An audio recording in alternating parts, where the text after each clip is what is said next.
I'm your host today, Trishika, here to guide you through conversations about mental health and the unique ways we try to navigate it. At Impact, we believe in open dialogues, breaking down stigmas, and exploring the diverse parts of this.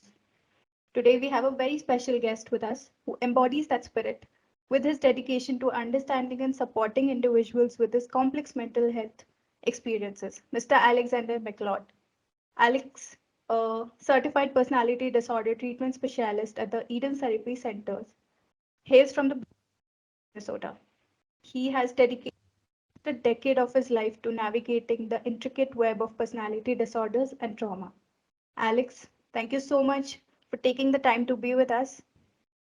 Oh, thank you for having me. I appreciate it. Yes. So, before we dive deeper into your expertise, Alex, could you tell our audience a little bit about yourself and the work you do at the Eden Therapy Center, just for them to get acquainted to you? Yes. I um, I'm Alex Mcleod, and I work with specifically cluster B personality disorders, and more specifically the borderline personality disorder and some narcissistic personality disorders. Um, and I work with clients who experience significant trauma and PTSD. Um, I also um, I take court ordered clients pretty often, and I do outpatient individual therapy where uh, I have a focus on dialectical behavior therapy as a modality. Mhm. Great, great. That's very specific. Thank you for that small introduction, Alex. So, I want to start with this question where we see that conversation around mental health has evolved a lot since the pandemic. I mean, we see a lot more awareness about it, about the subject, and we can definitely witness more open conversations in people about their feelings. So, while prepping for this podcast yesterday, I came across this study from the National Institute of Mental Health, and it found that 1 in 5 adults in the US experience mental illness in a given year. So, despite this statistic, only half of them seek professional help. So, why do you think people are still hesitant in reaching out? What are the biggest factors that are preventing people from seeking professional help? Oh man. Well, so I guess I guess there's I guess there's a lot of barriers with that, and I think I saw the the stat that you're reporting just recently. Yeah, so I think that there's a lot of different reasons, and you know when we're talking about mental health awareness, and when we're talking about um, diagnosis, I think if we're talking about diagnosis, then we're talking about stigma, um, and so that could be a reason that people maybe aren't seeking it out, but a good I think a really good reason why might be coming out of the pandemic. Um, I think not a lot of people. I think not a lot of people knew what was going to happen. One minute we're living a life blueprint, the same as it has been for years, and the next we're kind of ushered into our homes and told not to leave. And for some, depending on their own personal situation, that's several years and ongoing. So I think that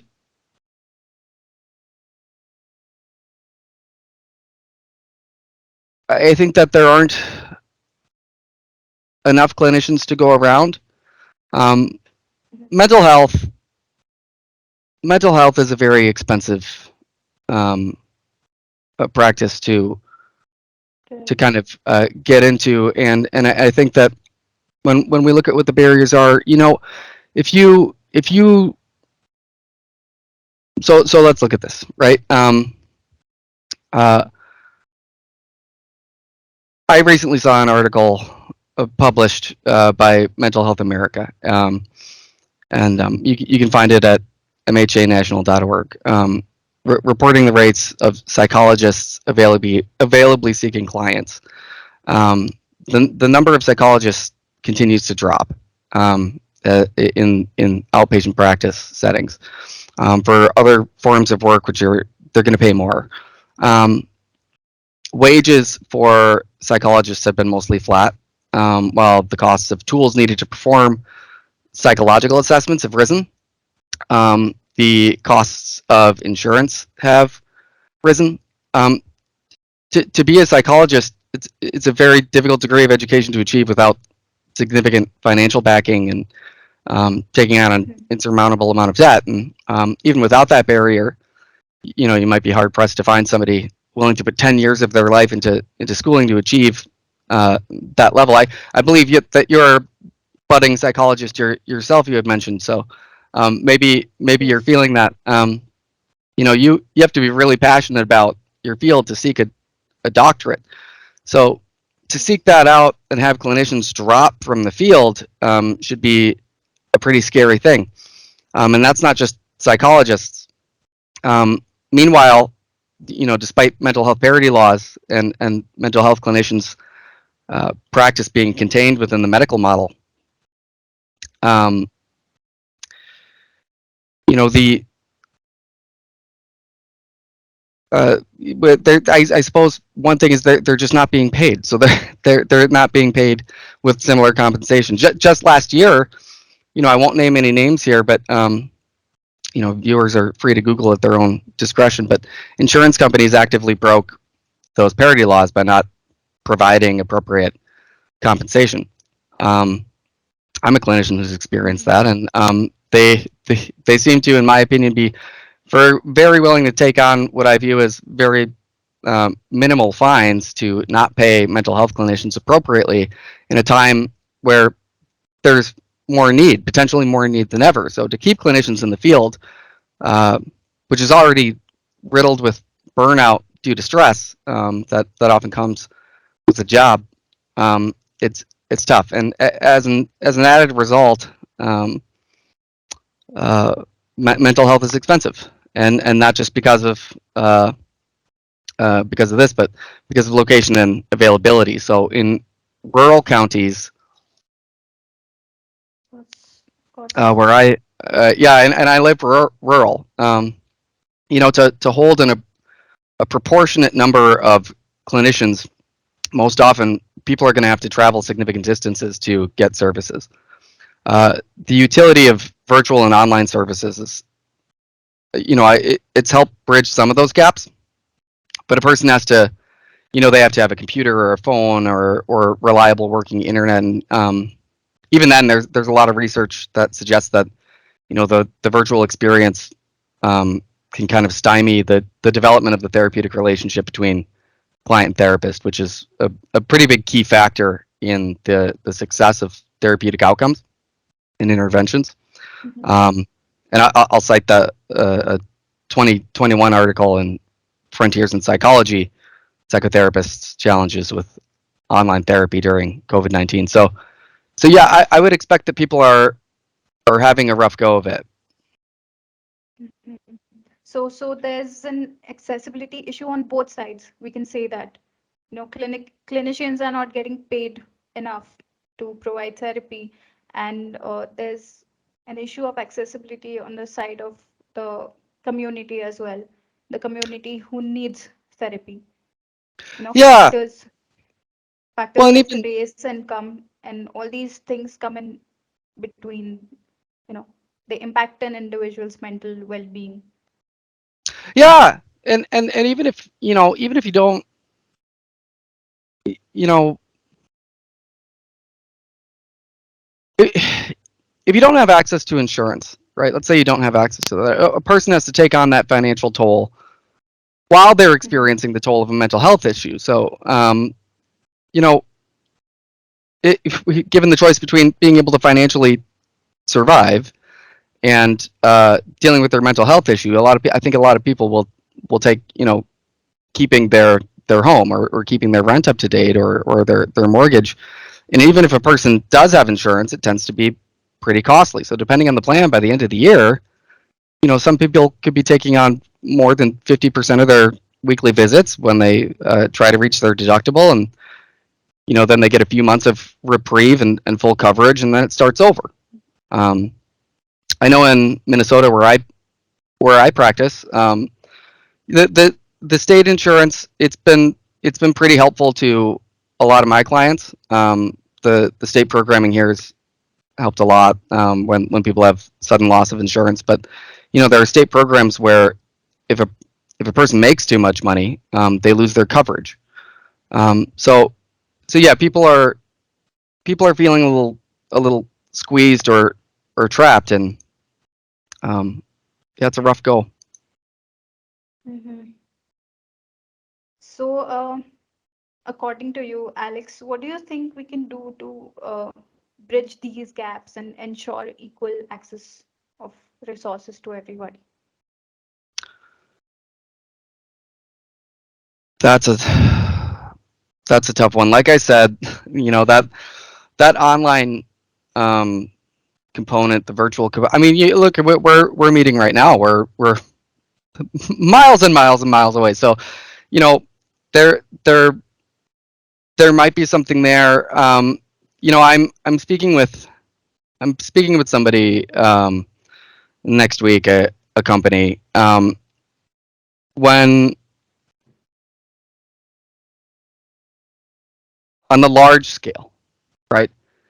I think that a lot of work environments, people are talking about all the time that it's hard to retain employees, or things in kind of that realm, and I think about that, and I'm like, well, what makes that worth it? If there's a mental health crisis, right? And I have companies, or rather, I listen to people who, they own companies, and they'll say, we can't keep people. Well, what do people care about? They're dealing with these mental health issues. There's a big problem where people are saying that they're not coming into work because of anxiety. And I think that that's a new phenomenon for a lot of people, because where you used to hear somebody have anxiety, it's kind of like, all right, well, deal with it. When we look at what mental health is, yesterday mental health was kind of a thing where we were talking about it in a way where you kind of were the disorder. So if you got a diagnostic label, right? If you got a diagnostic label, what happened was you were kind of confined and reduced to what that label is, right? So you were depressed, you are depressed, you are autistic, you are schizophrenic, you are borderline, all of these things, right? And at its worst, you could be written off as crazy. And it's ironically enough, the clinicians trying to treat them were often written off as quacks, right? That this was kind of like a shameful almost field to be in. So on one hand, you've got people who are experiencing mental health disorders and you're calling them crazy, and then the people who are trying to help them are quacks. And now we're talking about things in a very different way. And I think it's going to be helpful for people to understand that. I think companies, I would urge, especially companies offering minimum wage, I would urge that if not raising the wage, then at least we would want for people to have full coverage health care, especially for their mental health issues. When we talk about something like anxiety, let's say generalized anxiety disorder, right? Okay, people hear the word generalized and they think to themselves, like normal or unremarkable, and that's not what generalized anxiety disorder is. You hear that word and it makes it feel that way, but this is a clinically significant diagnosis. It's every diagnosis that's in the Diagnostic Statistical Manual. It's significant. When we look at, this kind of phenomenon of I can't come in, I'm anxious, right? I think a lot of people are rolling their eyes at that. And I think that we have to take that pretty seriously, because what's happening is um, anxiety, as the APA defines it, right? Is it's kind of it's a worrisome preoccupation with the future. So you look at something like the pandemic, if that's what we're talking about, right? And again, we were living life as a a kind of particular blueprint, right? We were all going about it, and then that all stopped. And what happened is you have this younger generation, especially, who they they were doing all the high school stuff, and suddenly they don't have these milestones that they thought were a guarantee that they were going to happen. There's no prom, there's no homecoming, there's no high fiving your friends on the front of the school steps as the last bell rings, and no college dorm rooms to follow, and things seem to be getting back on pace with what that was. Mhm. But when you talk about those kinds of expectations, this is going to happen. It's been in every movie and it's been in every TV show that you've ever watched, and that's not happening. Yeah, you're going to develop an anxious preoccupation with the future, and on top of that, I think for as much as we're talking about mental health, um, there's a lot of there's a lot of other compounding factors when we talk about what these barriers are. So there is a study called TikTok and attention deficit hyperactivity disorder. It was a Mhm. cross-sectional study of social media and content quality. You've seen that. So where they found that 52% of the top 100 videos on TikTok with millions of views were misleading on some level, according to the Journal of American Medical Association benchmark criteria. Um, and so more and more, I think there's a lot of good information out there, but there's an equal amount of really inaccurate or harmful information out there, and people are misattributing transdiagnostic information and then looking for ways to solve a problem that might not exist, at least not in the way that they might think. And people seem to be experiencing an excess amount of stress as a result. Um, it's not so uncommon that somebody will come into a session of mine and tell me that they think that they're experiencing a borderline personality disorder, and um, what Mhm. they experience instead is a major depressive or generalized anxiety disorder. So in this sense, the information that they've gotten from the internet as a replacement for therapy is a bit distorted, and sometimes the way that they've self-attributed that information is a problem in itself, because it it it, it kind of it becomes this. I don't think that people are attention seeking necessarily, right? I think that what happens is there's this anxious preoccupation with the future, and then people are trying to figure out what's happening to them, and so they get sometimes layman advice, and it's not that there's not good stuff out there, right? But they'll get some advice, or they'll get a little bit of information, and on top of the anxious preoccupation with the future, there becomes an anxious kind of preoccupation with diagnosis and worrying about what's going on with a person. And more people are seeking mental health that way, especially if they can't get into therapy. And Mhm. so they'll find that you know they're they'll say something like, I must have a borderline personality disorder. I'm this anxious. It's this paralyzing, and they're very different disorders. Not they're both clinically significant, but in very different ways.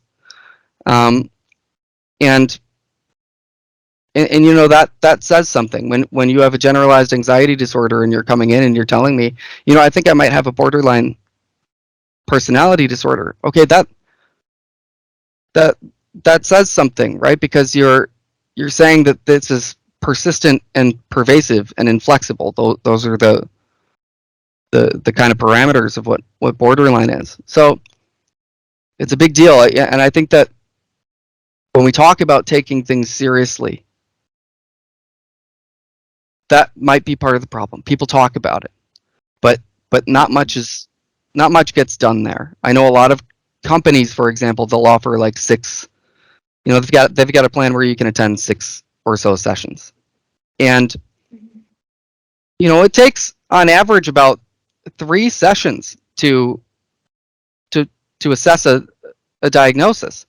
So three of those Right. sessions, three of those sessions, and then we've got three left to treat what might be going on with you, and that's I think that's pushing it. I like to really working with personality disorders. I really advise that people take their time. Even if you know what you're talking about, and it's just not enough.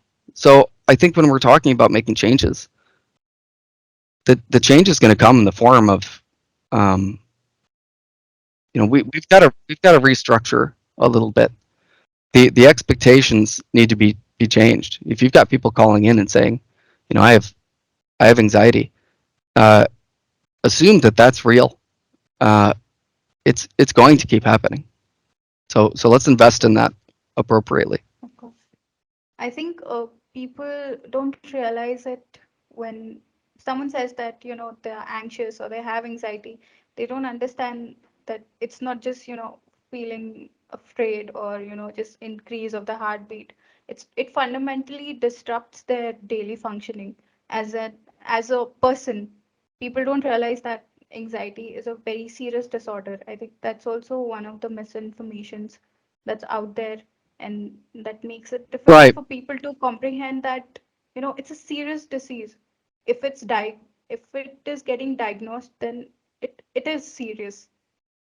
Yeah, because it touches So all clinical domains. of That course, of that course. yeah, that's what clinical significance is, right? So this isn't just you're a little anxious, right? This is it. It's clinically impacting you across all domains. So school, work, your social life. Um, I Of think the course. commonality of the word.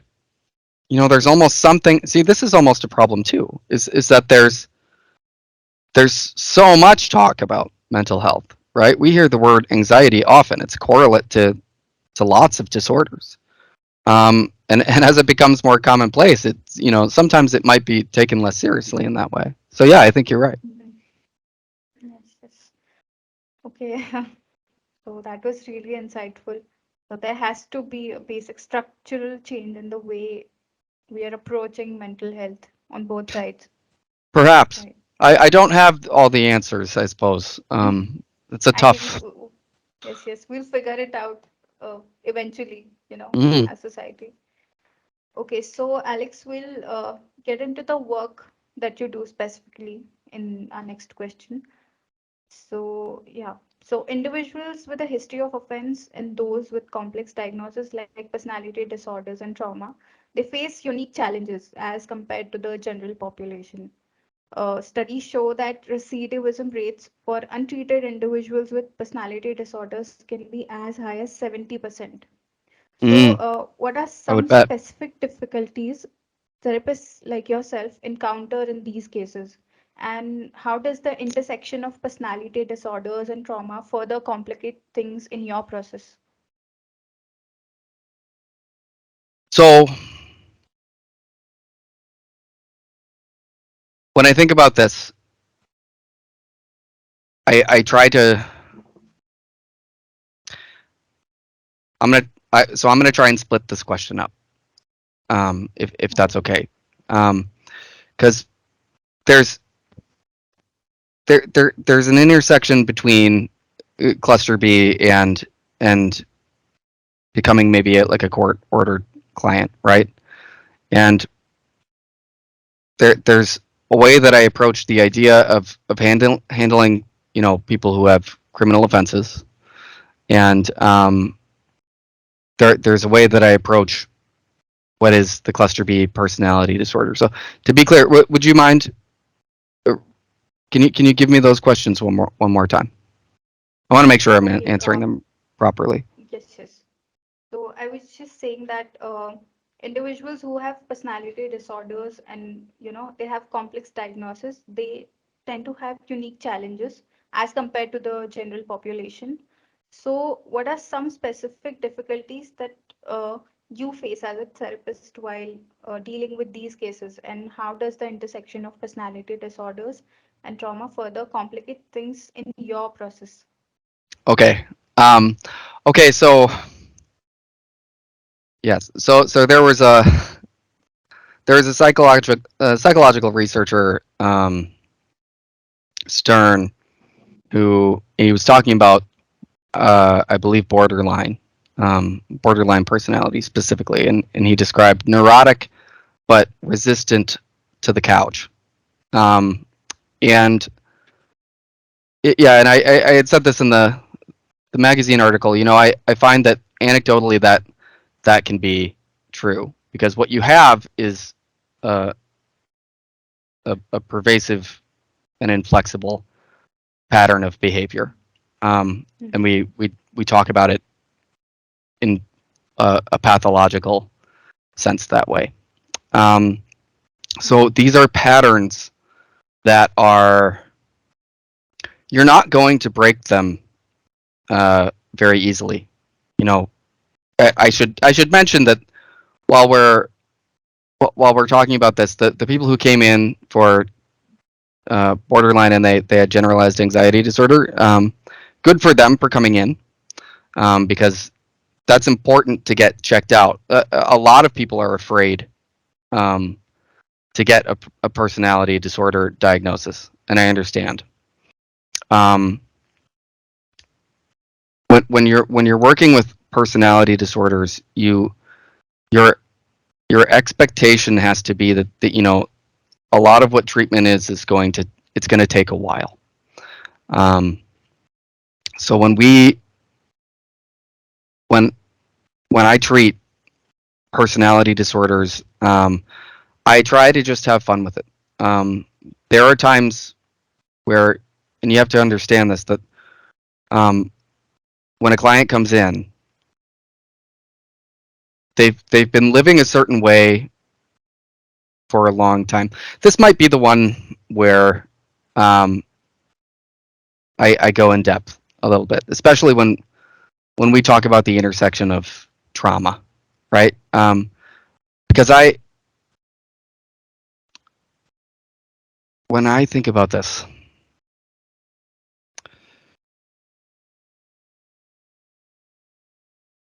but before I start this, right? I want to be clear, and I want to speak to anybody who might be experiencing one of these disorders, right? I just want to caution that when we get into the nitty gritty of what diagnosis and treating disorders is, that can be difficult, because to listen to somebody when you're experiencing that diagnosis, the one that's getting talked about, because of the significance of the symptoms, um, it can make you feel like you're being criticized or shamed.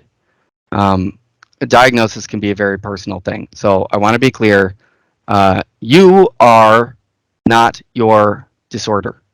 Um, and I don't care if it's in section 1 or 2 or 3 of the DSM, the diagnostic manual, or if it's in the ICD, or if it's common, or if it's a personality disorder. You are not your disorder. And I want to make that clear before I answer this. Um,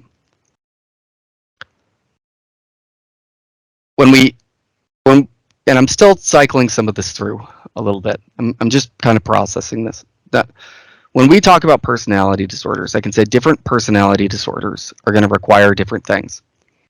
Among personality disorders, like I said, I'm treating borderline and narcissistic personality disorder a lot of the time.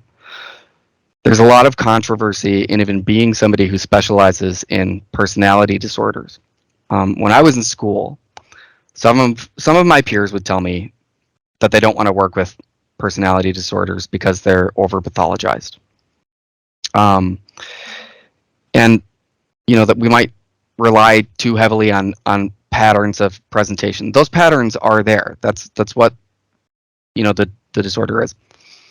I think, and don't quote me on it, but but I think that it's something like 250 some different ways to diagnose these two disorders. That's a pretty wide scope of variable presentation, much wider than any presentation in the many of the presentations anyway in the DSM. So there's a lot of room for differentiation, I think, between personality disorders in that way. It keeps things generalized enough that we can communicate what something is and differentiate from other disorders without holding a person to the idea that they're one thing. The alternative model of personality disorders in section 3 uses a top-down method. So this is a method of diagnosis that many have been arguing that we should implement now across the board for the DSM because it provides for further observance of the person as a whole. Right? It recognizes the areas where traits may be present, but not in a clinically significant way. So the lean away from the categorical models and towards the seemingly more regarded top-down model begins with personality disorders. Okay, so when I was in school, some of those same aspiring clinicians would then turn around and say that, for example, right, that narcissism cannot be changed, narcissistic personality disorder. Okay, well that over-pathologizing idea went right out the window, didn't it? People will say that there's no hope for the narcissist, right? And they'll also hold that, that personality disorders are over-pathologized. Right, so which is it? We have to think that these are things that we're going to treat, and this is where stigma comes into play. So, there are those who might say that these disorders, they're not personality disorders at all, and that they're misclassified trauma disorders or they're misclassified neurodevelopmental disorders. Purely one or the other. I think that there's a chance that both of those could stigmatize the individual. I think that they both have their own separate challenges and they result in their own separate stigmas. They impacting the person and as well as other people in that person's life. And another issue is the name itself. I think personality disorder. People often equate personality to a sense of identity, and that makes these classifications of disorder difficult because people tend to think that that we consider what we consider disordered as the person as a whole. I talk to people who experience borderline and narcissistic personality disorders every day.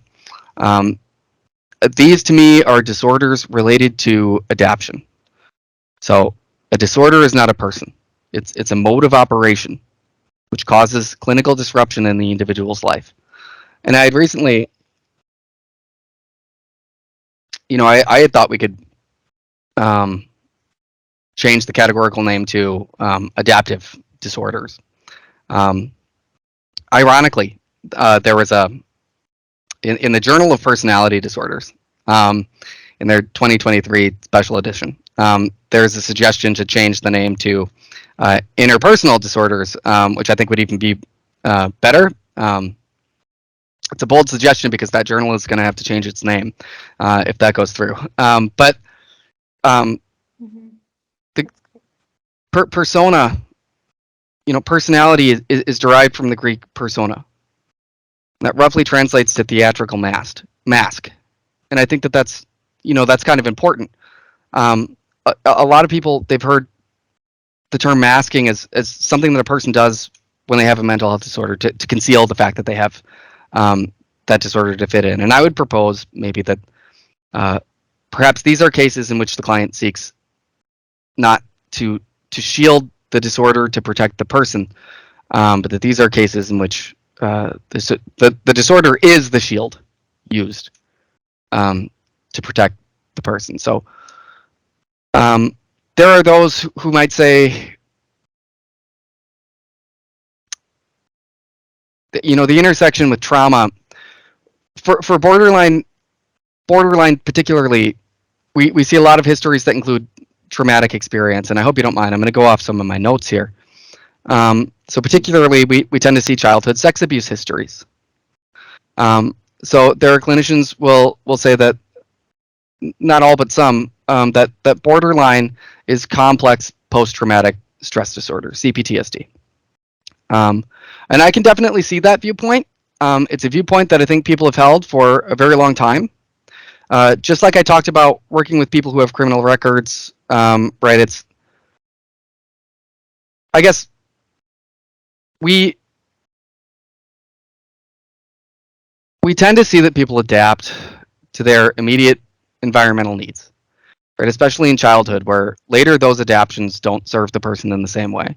But that doesn't mean that those adaptations necessarily have to come from trauma alone. I think, again, that issue comes down to stigma and our eagerness to avoid over stigmatizing sometimes different different diagnostic labels is preferred. And so when you look at something like complex post-traumatic stress disorder, which is not in the DSM, it is in the ICD-11.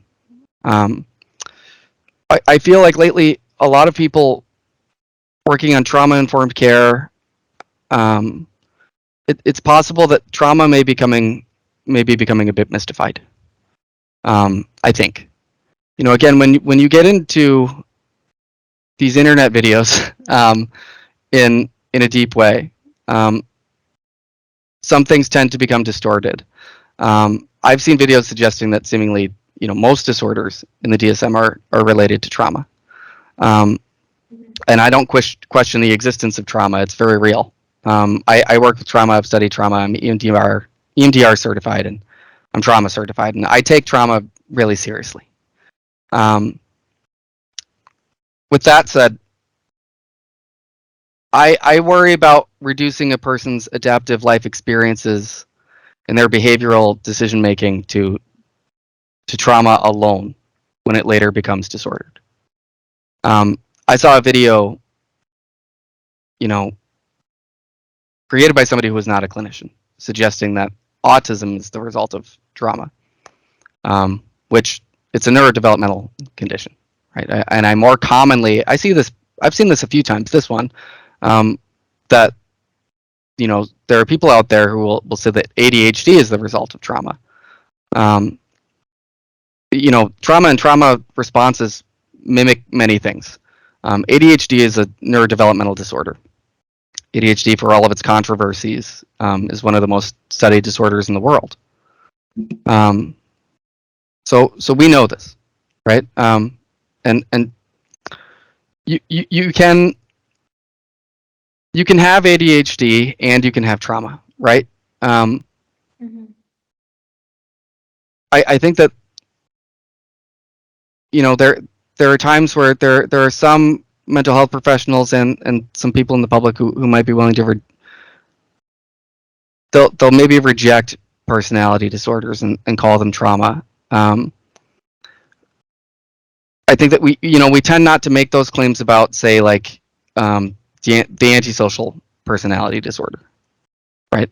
Also in cluster B. Antisocial personality disorder.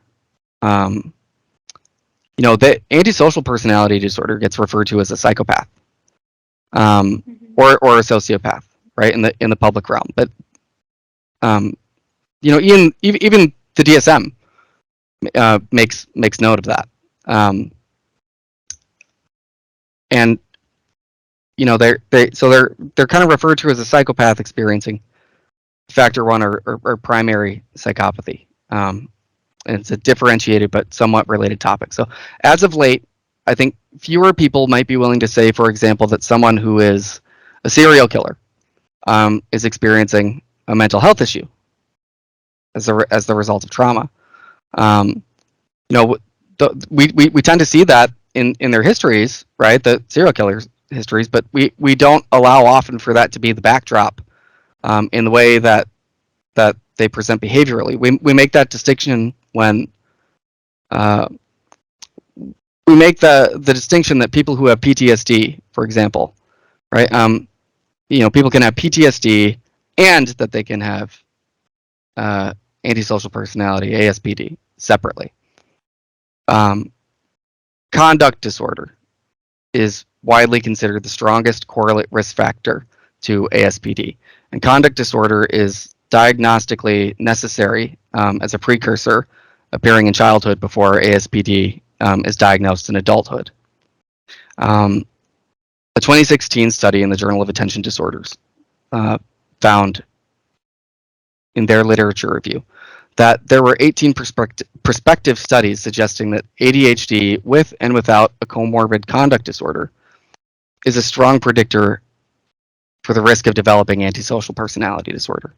And in that review, 13 studies suggested that conduct disorder might be a subtype of ADHD.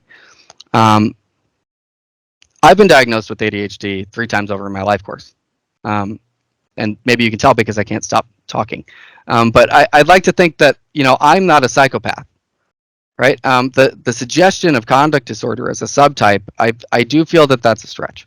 I don't like the idea of subtypes of disorders, and I wouldn't call ASPD a subtype of ADHD, and we know that antisocial personality disorder is strongly connected to a neurodevelopmental base. But we also know that it's distinct from ADHD, for example, right? That's why they're in separate categories of the DSM. So one is not the result of the other, and often one isn't confused or mislabeled for the other. They're correlate in risk, but that's all. The two can be comorbid, but they are distinct. The same way that PTSD and ADHD are distinct, and the same way that PTSD and cluster B personality disorders are distinct. The majority of people who experience trauma, I believe this is still true, don't go on to develop PTSD. And the majority of people who experience trauma and do go on to develop PTSD do not go on to develop a borderline personality disorder. And that brings us full circle, right? So people will say that, well, that's because they don't have borderline, they have CPTSD. Meanwhile, borderline personality disorder and narcissistic personality disorder are also highly correlate to impulsive dysregulation and novelty seeking, and what's called factor 2 psychopathy, right? Differentiating from factor 1 in temperament. Yet the borderline personality disorder is the most frequently claimed as trauma. Again, people very often make claims that personality disorders are over-pathologized. But I look at something like complex PTSD, and regarding those claims, I think that there might be an error in the logic somewhere. Just like personality disorders, one of those issues exists in the name, the word complex, okay? Or what some people might call chronic or compounding, might suggest to somebody that the disorder is somehow elevated or worse than the standardized categorical PTSD, post-traumatic stress disorder. So clients who have experienced trauma sometimes frequently compare themselves to others, and I'm concerned that if someone's diagnosed, for example, with CPTSD, that they might view themselves as somehow more, quote unquote broken than another person. The distinctions between CPTSD and PTSD are in the pervasiveness of the symptoms and the repetitive nature of the traumatic events. Right? So we'll differentiate from personality disorders here. Otherwise they're more or less the same disorder, and I feel like the addition of CPTSD in the ICD-11 as a diagnosis, it has this tendency to quantify the trauma experience in a hierarchical way. And I don't feel that, I don't know, right? But I don't feel that we necessarily need to make that distinction. I do think it's important to make distinctions between disorders. I think that for the sake of ease in communication across geographical boundaries and cultures, that it's necessary to have diagnostic labels. Right? If I say, if I ask someone, hey, reach into the drawer and grab me the utensil, right? That doesn't quite do the job. You need to know that the utensil I need for the meal I'm prepping is in this case a fork, right? But it doesn't matter if the fork has 3 prongs or 4 prongs. So I don't think it's important or rather, I do think it's important to understand the etiological differences in the development of a disorder. But I don't know that we need to have two disorders differing on the basis of intensity and duration of the event, which causes them, for example. And I think it could be possible that we're over pathologizing trauma in the same way that people would criticize personality disorders. Trauma doesn't have a time limit. And why I suppose why can't the commonly occurring one-time car crash that a person gets into be so threatening, and in some cases feel so inescapable that the PTSD is pervasive over life course? What might we need to give that another name for? And I've had clients who experience repeated abuses after being raised in abusive cults. The intensity of their symptoms is immense, and the etiology of the PTSD was complicated, and the resilience of their ability to adapt made that diagnostic experience short term. Excuse me while I grab this here. Well, so in that client's experience, right, what might we call that, PTSD or CPTSD? So do we need distinctions between the two trauma disorders? I'm not sure, but right now I lean toward no. And should we draw a distinction between trauma disorders and cluster B disorders like borderline and narcissistic personalities? And does it matter? And I would say that yes, these things do matter. And the key factor to that is that borderline personality doesn't require the presence of a traumatic event. And when you're treating either of these disorders, the presence of a traumatic event is relevant.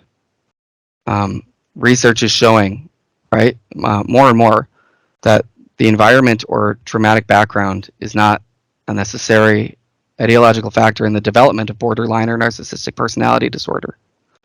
I think it's relevant, and the last study that I saw was something like 38% correlate, but 38% isn't all people who experience borderline.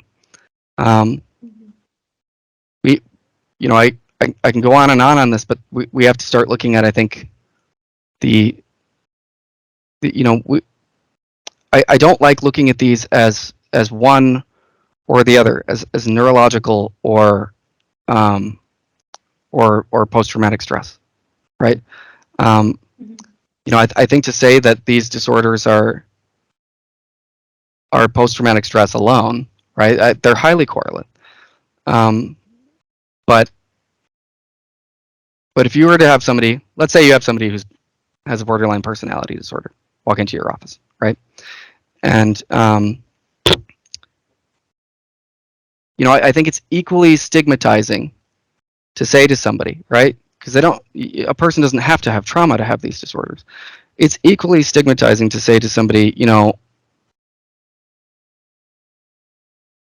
what's going on with you is so countercultural and so egregious that something terrible must have had to have happened to you. And in the case of CPTSD, right, that it must have happened,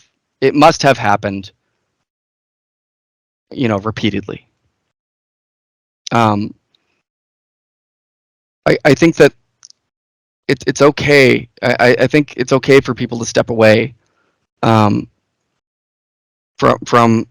the trauma of it a little bit, right? It's important to observe the trauma, but there are areas of these that are they're neurological in nature as well. Similarly, if we were to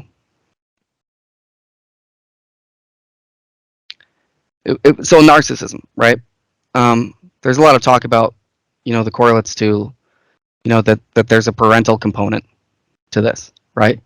And if we're talking about this as just an environmental consideration, right? Who is worried about their teenager maybe, or maybe their young adult, right? Can you look them in the face and say, yes, this is, to invest in that purely, right? Yes, that this is a product of environment in which you played a direct role, and in which the way that you've parented your child, right? What if that child, what if the parent is somebody who, they were loving and caring and kind and tried to teach empathy. And sure, they showed up to all of the sporting events and the focused on their scholastic things, right? Um, do you tell them that that's their fault? That seems to be kind of a part of the conversation lately, right? And if it is true, then sure, we'll go with that. Then I go with the truth. But I'd like to think that there are a lot of parents who very much love their kids and who are very good people, and to place that on environmental factors alone in that sense would be parent shaming. Um, so we don't treat personality disorders universally the same way.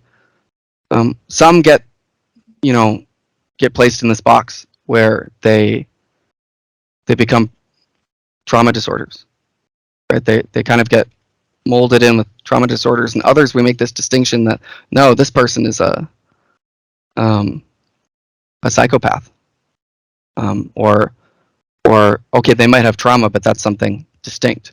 Well, they are distinct. You can have both at the same time. Um, I've got quite a bit of study on all that, but I've talked for some time. I'm so sorry, so I won't go over all of it for you. That's fine. Yeah, there were a lot of insights in the things that you said. So I want to move on to our next question. So you deal with a lot of clients that have personality disorders, cluster B, to be specific. So there's a lot of uh, trauma behind, trauma that they need to unpack in the therapy. And sometimes it can be really heavy for you as an individual. So how do you set hard boundaries for yourself? And, basically, yeah, so this question is about that. How do you set boundaries for yourself and, balance your personal and professional life?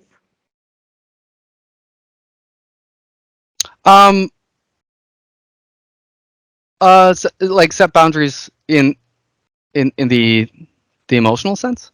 I mean, Yes, like not get involved in their trauma, sometimes oh, empathy can be a little, it can be a little tricky, if you're yeah. putting yourself in the shoes of someone else to experience, to feel what they've experienced. It can be a little tricky. You can get involved in their lives personally. So how do you Um, stop that from happening? I don't know. You know, I guess that's the thing. Like I was saying, there tends to be this narrative out there that, like, we talk about the trauma correlate with BPD, right? So we're kind of talking about, that basis again. There's this trauma correlate with BPD, but other disorders in that same box, right? They don't really get, this distinction where we look at the trauma. We hold that as something that's separate. Sorry, I keep moving my chair, and I keep moving your screen out of, like, to different screens. So I'm looking side to side. Yeah. So there tends to be, for example, this, and I understand, right? The lack of empathy for the narcissist. It's hard to have empathy for somebody who, as a part of the criteria, may not have empathy empathy back, right? Easy going about it. I laugh. If things, because you look, there's the trauma history, and I take that seriously, right? And then there's the pattern. Sometimes, if you're working with personality disorders, uh, clients are going to come in, and we're going to go over some techniques, right? And they're going to, um, not all, right, but it's an inflexible pattern, right? You're going to hit a pattern, and we're going to talk about,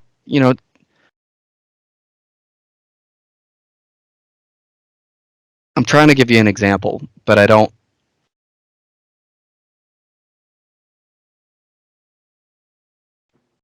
you can give somebody the tool, right? And they can take that tool out into the world. And then oftentimes with personality disorders, it is the case that they will not use it. And then they'll come back. And if I have somebody who has a borderline personality disorder and they're in a relationship, right? And there's kind of a fear of abandonment, right? There's that's criteria one, that fear of abandonment. And they're saying, I want to stop getting hung up on this boyfriend or girlfriend or whoever it is. I'll go, right, okay, so what did we do, right? And they'll say, well, I called them 37 times last night, and you'll go, okay, what would you like to not do that anymore? Yeah, and we work on, okay, what can we do instead in mindfulness practices? And then the next week, they might come in and say, okay, what did you do? And they go, well, I know you told me not to call them anymore, right? And I was like, well, no, we looked at the option not to call them anymore, if that's what you want to do. And they go, right. I go, is that the option you took? And they said, no. I called them 100 times and then I showed up at the front door of their home. So, you're going to get behaviors in a cycle, and the stars kind of have to line up the right way, where it's up to a person, just like anybody else in therapy, right? It's up to the person, but because of these patterns that are so heavily ingrained for lots of different reasons that I could get into, they're it's gonna come back up. So keeping your cool. There's a part, like I was just laughing right now, right? I laugh a little bit, right? Because they know. Look, borderline. If you have a borderline personality disorder, a lot of these people are really smart. Okay, they have this power of rumination, right? And it's awful. It has awful consequences, right? But the power to ruminate like this, they can see every possible future template that you can imagine. Okay, so they're going off of these future templates. They can envision it in their mind, and they'll replay these things over and over and over. And the pattern is they're still going to take the one that they know is clinically significant and impacting their life. And people might get upset about me laughing about this, right? I'm not laughing at the people. Me and my clients laugh all the time. It's what we do, because they'll say, I know, and I'll go, yeah, I know you know. You called them 100 times again, of course. So, okay, let's start over again. Well, not start over again, but, what did we learn from it this time? Is there a different takeaway? They're smart. They know. Okay, it's just that it's this pattern that it's so tough for them, for people who have borderline or narcissism to stop. When they get emotionally reactive. Okay, when people who have these disorders become emotionally reactive, then we change things up a little bit as needed. But as far as keeping myself in check, you also got to remember, if you're working with somebody who's court ordered, okay, or you're working with somebody who has a personality disorder, there's a good chance that some of these clients, especially initially, they're not going to like you. I think a lot of clinicians don't anticipate that. What are you going to do when, in the pattern of borderline, we switch from idealizing to why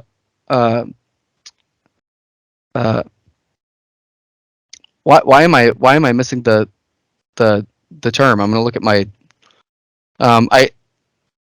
idealizing and devaluation. How did I miss the word devaluation? So when that flips from you're the ideal therapist, okay, and that flips to you're an awful person, what are you going to do? What are you going to do when a client starts calling you names? Or they get very upset with something that you said or didn't say or didn't notice this week, right? What are you going to do when somebody curses at you or starts to scream? A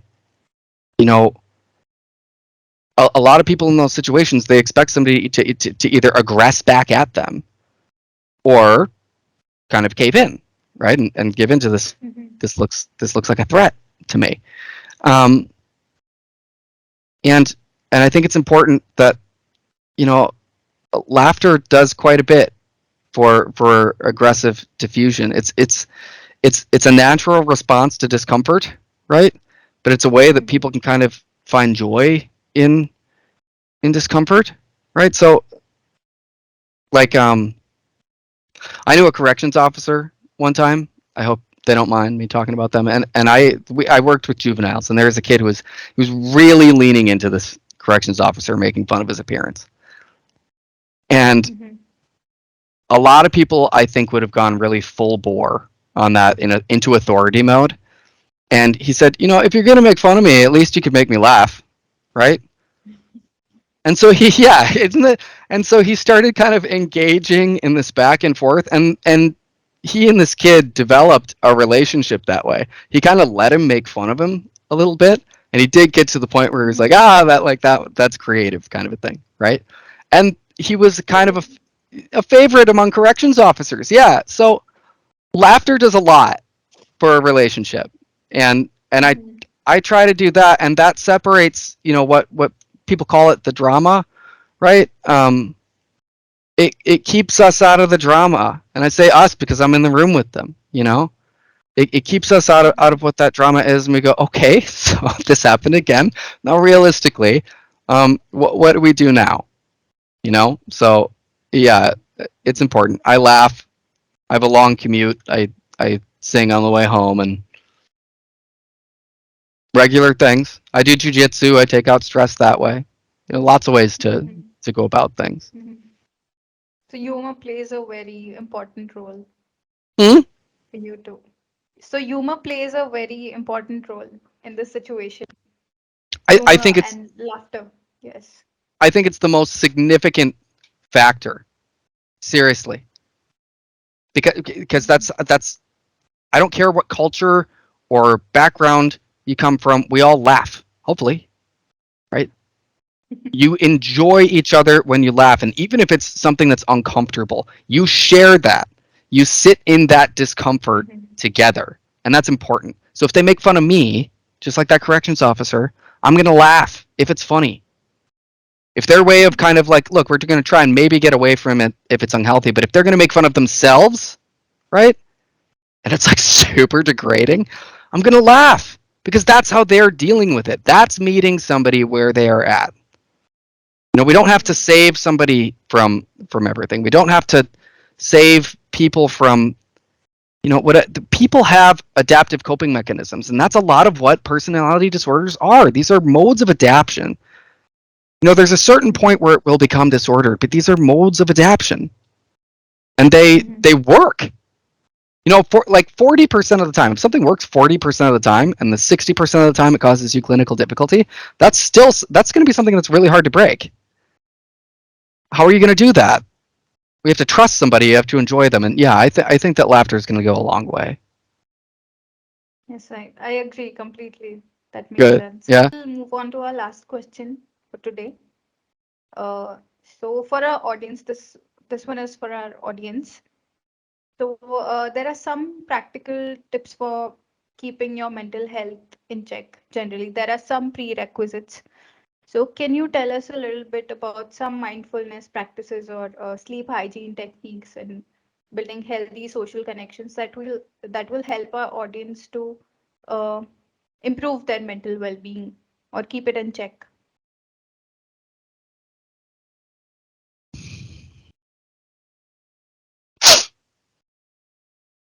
It's a big question. Um. We can have some quick tips. Well, yeah. I stay off the phone. And a lot of people aren't going to like that, and I know people hear it all the time. I don't have the citations on me right now. I apologize, and I can get them to you. A 1 week break from social media alone, not even the phone, um, shows massively improved depression scores. A 2 week break from social media shows even more. I've treated several clients this year for persistent depressive disorder. And the most significant factor was just getting people off of their phone, and they ended up doing other things, right? You have People have no idea how much time this eats up. They are little depression rectangles. Um, Mhm. so mindfulness, right? Be attentive to your surroundings. Don't be pulled somewhere else in the world, right? And don't flip your mind between a million videos and viewpoints and things. Be exactly where you are. That's the most that mindfulness. I'm glad you brought that up. That's one of the most significant things that I practice with clients. Be exactly where you are. So tips, the standard stuff, five senses, things like that. Something you can smell, something you can touch, something you can hear. Try to speak in complete sentences in your mind. So if you're having trouble staying grounded, right, you're at work, right, identify things in the room and make sure that they are complete and factual sentences, not your opinion or perception. Okay, because that's how we get away into ruminating, and that's how we get away into the cognitive distortions of, self-degradation or comparison to the people around you. Just factual statements. The juice. What is this? Sparkling water. It's red. It's a sphere. So, and then take care of your body. It's people think it's working out. You definitely can work out, right? But do anything. I think the World Health Organization, now recognizes that nearly any level of movement a day helps to improve mental health issues. Mental health. Yes. Do something. If you're able, do something, please. Very basics of your general health have so much more to do with mental health than I think people understand. Take care of your body and be exactly where you are. Put the phone away. Not to get too preachy, and I apologize. No, no, I think these are the basics of maintaining a good mental health. I think uh, most of us today are, because of work or maybe because of the social media platforms, we are so addicted to our phones. We don't realize how much time it is consuming and it is pulling us away from the reality. We are not connected to the people around us, but we care about people who don't even know us, maybe. We just know each other through the online, social media platforms, basically. So we are not so much in touch with people that are physically there around us. And I think it's important for us to Yeah. pay Well, attention to that.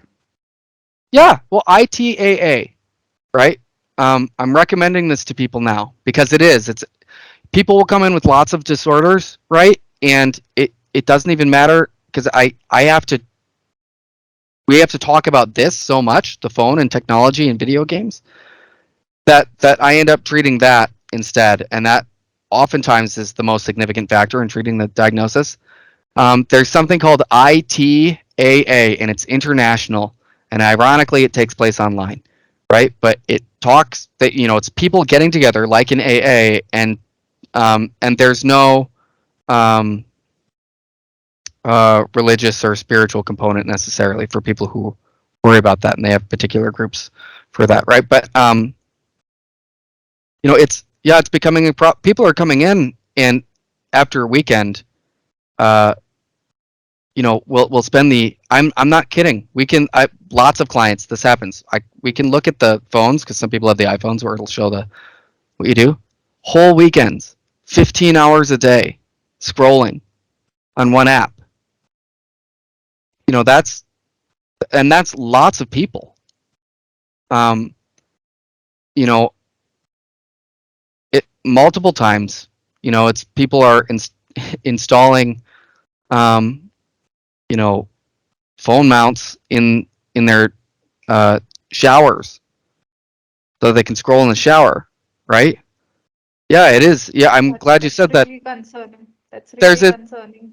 and it's lots of people, right? I've multiple clients do that. Okay, yeah. So when you talk about it as the addictive component, right? Yeah, and I think that might get subsumed into there's a theoretical, or it's up for further study in the DSM, the internet gaming disorder. You know, it's I hope that the APA pulls the trigger on that one because there's a good chunk of research that's showing, and I think especially now because more people are studying it, That's going to be a big deal. That's going to be. Um,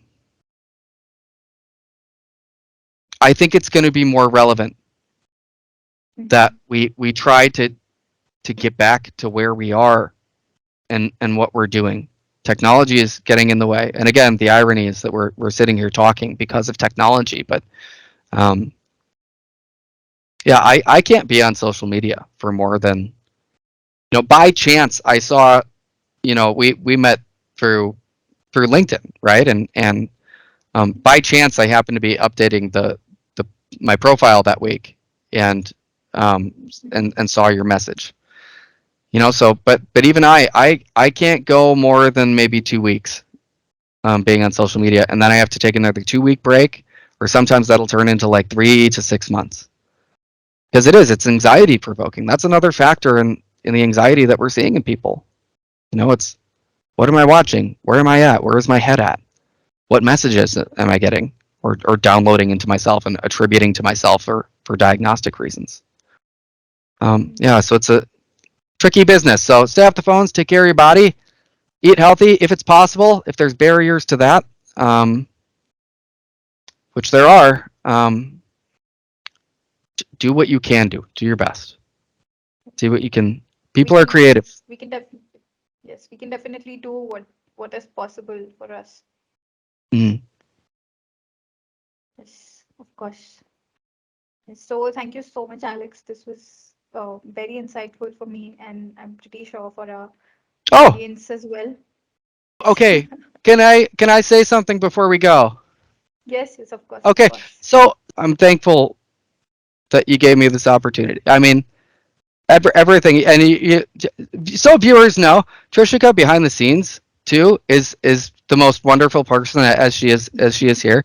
You've been so kind to me through this whole process, and I can't thank you enough. So thank you for bearing with me through my own first podcast appearance. I I appreciate it. No, this was really good. I mean, I am also hosting, just so you know, my first podcast. I mean, I've been live before, but I have not hosted a podcast before. So yes, this was my first podcast as well, and Oh, this was really yes. So it's a first for the both of us, and it was really good. okay. Very insightful. Very insightful. Well, Yes. you did great. You handled me like And nobody's business. I think. Yeah. you were great, and I think our hopefully our viewers and audiences have been empowered by this conversation to prioritize their own mental well-being and Mm. also advocate for better mental health awareness. So yes,